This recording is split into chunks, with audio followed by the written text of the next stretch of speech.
Ihwt's next stop is a crisp detour, Ironbound Hard Cider. Let's go after things.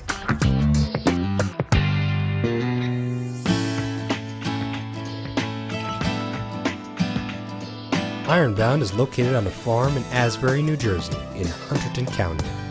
Here at Ironbound Hard Cider, they are trying their hardest to provide their patrons with produce they grow right here. Anything they can't grow here, they outsource to local farms.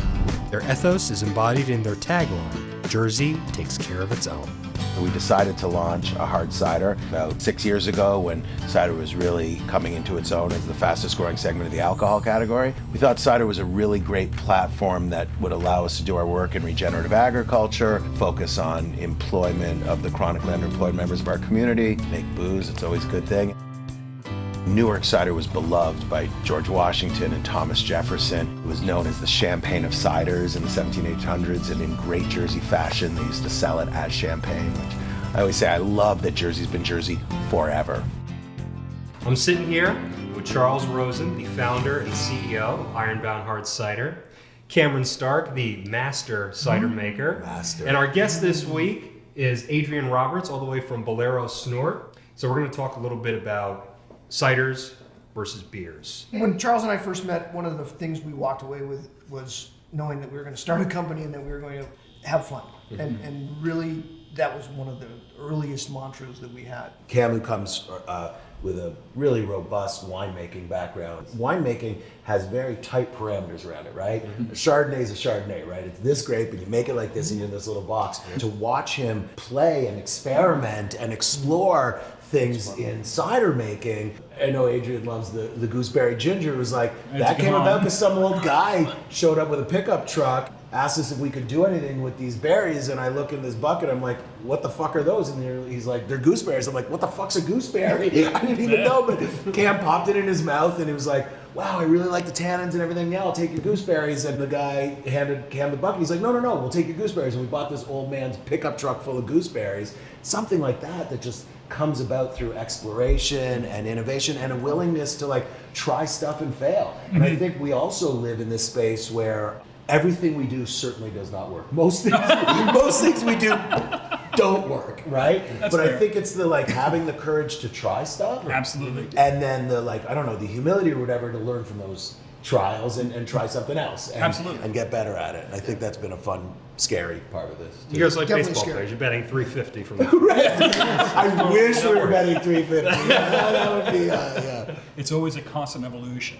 You know, you should never be satisfied 100% with the product that you're putting out. You're always trying to improve. It's those flavor profiles that you're looking for that end user experience. We're all living in this kind of weird space where both companies are actually kind of really big little guys, right? And it's a weird space to be in because we're not like these micro breweries that can have some fun and we're competing against the mega guys. But to even be relevant in the marketplace, we have to say, okay, what we're bringing to market has value and it has meaning to the consumer, because otherwise why make it? And I think that comes down to what real craft brewing and winemaking comes down to, which is we're making something that A, we think is really important to make, but B, has a role and a place out there in the market. And otherwise, we're just in the sea of just mediocre stuff that's out there. We have this deep, deep heritage, and to us, place matters. When you look at the history of a place, you look at the people, you look at the topography, you look at the soil, everything, cider made sense here.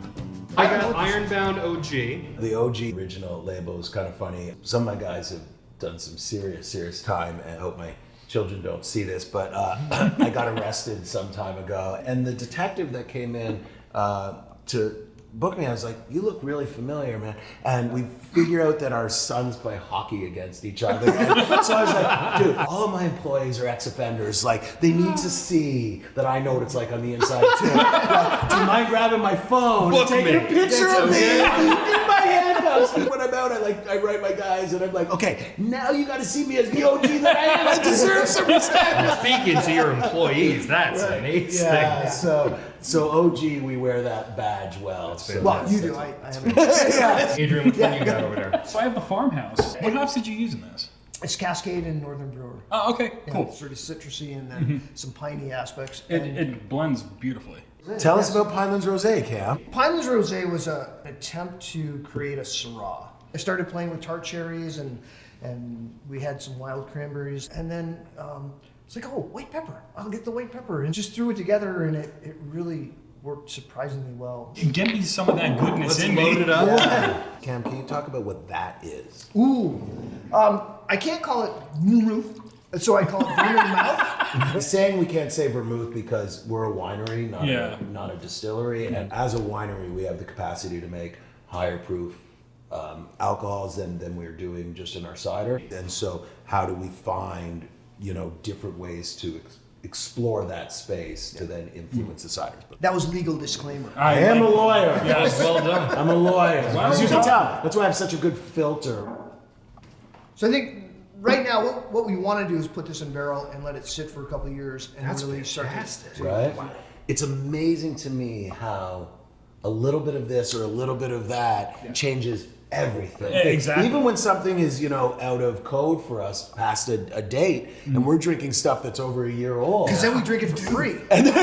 Because our distributor makes us take it back. Because we don't want to buy it on the chance. So whatever. We do it. Rules and laws and stuff. It's amazing. Some things will mellow. Yeah, But then yeah. all of a sudden it's an entirely different thing. Entirely different flavor experience and profile. We have a cider, black tea, and lemon. But the way that came about, we had bought in thousands of gallons of very, very, very expensive juice from cider apples, right? And cider apples, unlike eating apples, are very high in acids and tannins, but it's really tough to get. Somehow that had been tainted with some Brett, and Brett is a yeast that can really mess up a winery or a brewery. It's a dangerous yeast. We were tasting the juice, and it had turned because of the Brett, and all I could say is, this tastes like shit, and I literally meant shit, and I was like freaking out, and Cam was like, who's like the patient partner, he's like, hang on, can you detect the notes of black tea? Yeah. Well, once we took that notion of black tea, and it was like, well, what blends well with that?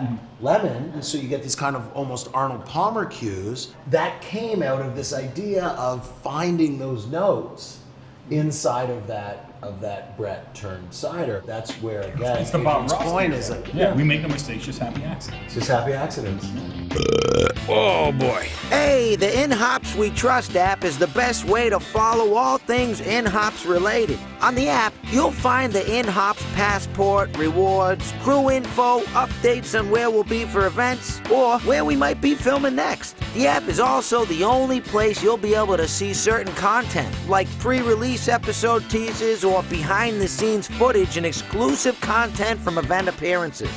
Our app is available on both iOS and Android devices, so please, go download it while I grab another beer. Oh, cheers. Hey, give me a tall boy. All of the food we serve here is only cooked on open flame. It's why we have these big fire things and pits. We're building our food menu a lot like on how we build our cider profile. Everything that we're doing here, whether it's about the cherries and the cranberries and the apples that are in this cider, or these eggs, or this beef, or this yak, is how do we create viability for everyone along the food chain? Gunners, our Tennessee hillbilly hipster head chef, the great chef Lydia Bostanich named him Fugista, which means fire tender in Italian. His role here is like the energy of this farm. A lot of this stuff is on our everyday menu. This is our Yak Chili Dog. So a local farm grows yak, and we make chili out of it. And people are just blown away that there's actually a yak farm in New Jersey. Yeah. I'm blown away by that. This is the burger we have on our menu. It's our Ironbound Burger. It's forever evolving. It's depending on whatever we have on the farm. And this is just a simple pasta salad. From ShopRite. No, I'm kidding. Wegmans. Just kidding. We're trying this whole model as close to zero waste as possible. The pressings from our apples becomes a really rich growing medium for mushrooms. What the mushrooms are growing in becomes this livestock feed that's integrated with spent grains from breweries. And so we've got all these different activities going on. Are we gonna stop talking? Oh, now you guys eat. I think there's real power in a consumer to be able to say, like, it matters how we source food. It matters how we treat these forgotten members of our community. It matters that we want to support our farming, especially in the face of climate change, especially in the face of the sort of literal and figurative storms that we're all going through. It matters how businesses do business. So far today, the food's been phenomenal. The drinks have been phenomenal. You have a beautiful space that you're working with here. What are some of the pros and cons of producing most of your things yourselves on this farm? I mean, mostly cons, I think. Our form of agriculture, which is known as regenerative ag, which is about creating this diverse system of organisms that support one another, that became our model for what our company should look like, right? Which is this diverse integration of people from different backgrounds and different color and different sexual orientation, all working together kind of create this healthy ecosystem. In theory, it's this wonderful idea of community building and repairing the earth. In practice, it's really fucking hard, mostly because of the time that this kind of work takes, right? It takes time to heal the land. It takes time to grow trees the right way. It takes time for human transformation. And I think we all live in an industry and a society, quite honestly, that doesn't allow for that kind of time, right? So everything is rushed. Everything's about quarterly returns for shareholders. Everything is about, short-term gains and following White Claw trends or whatever else, right? None of us work like that. So I think our difficulties have been, always sort of being in crisis mode, if you will. I mean, when we first started canning, and it was a big deal, we had our canning line, and this was a big deal, and then we got the first call from an account that our cans were exploding, and we had just started, and we're like, but that's what happens when you don't use preservatives and we have no nitrates and those others. And they're like, yeah, but my warehouse smells like fucking vinegar. And we're like, oops. Still in our cans now on our born on date, we say we tried our best on. That's what we say on our cans. I think mostly cons is a great slogan for this company. As terrified as I am every day, every time I turn onto the farm, I feel good. I'm like, this is gonna work. Are you a fan of Ihwt We Trust? Then check out our newest show, Beard Broads. Beard Broads explores the craft beer industry from the female perspective. Join us for tastings, tips, and fun facts about the broad world of beer. You can catch episodes on the Beard Broads playlist on the Ihwt We Trust YouTube channel. Cheers, ladies!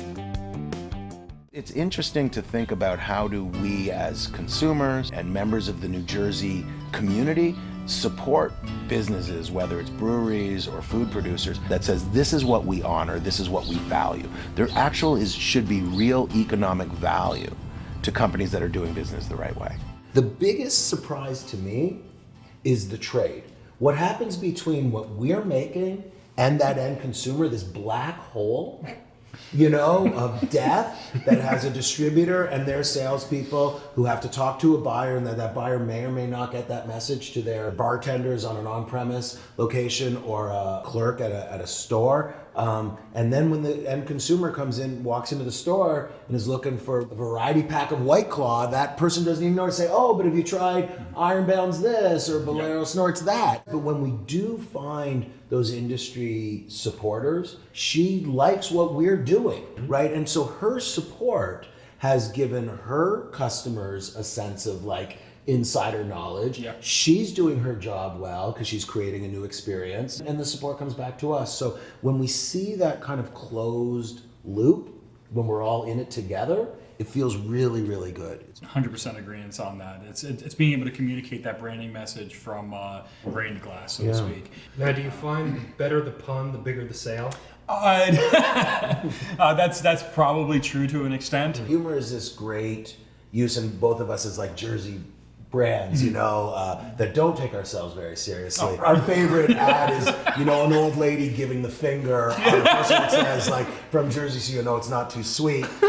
Cam and I always joke about this because, Cam's in charge of what's inside the can. I'm in charge of what's outside of the can. Mm-hmm. If the liquid was the only thing that mattered, we would all be in this meeting in fur coats and smoking cigars. But the liquid, right, I'm getting a fur coat. So I think what's nice about our companies is that we really are finding that balance between the two. It does matter. This liquid matters. We figured that out today, right? But so too does the storytelling and what the company's ethos is about. So I think finding that balance has been great for us. So mostly cons, but the positives are really You feel the positives in a big way. Yeah, the when you positives, have the one, passions about it. Yeah. Yeah. Guys, thank you so much. Sitting with Charles, Cameron, Adrian, thank you guys again. Thanks, Ralph. Toast. Cheers. To you guys. Cheers. Cheers. Oh boy. Give me something. Cheers. You starting a jug band that I'm not familiar with? We are now. In Hops We Trust. Want another beer? Check out our channel, In Hops We Trust Film. There you'll get all our latest content, including new episodes, tastings, and all things In Hops related. Cheers! In Hops We Trust is an Ambassador Studios production.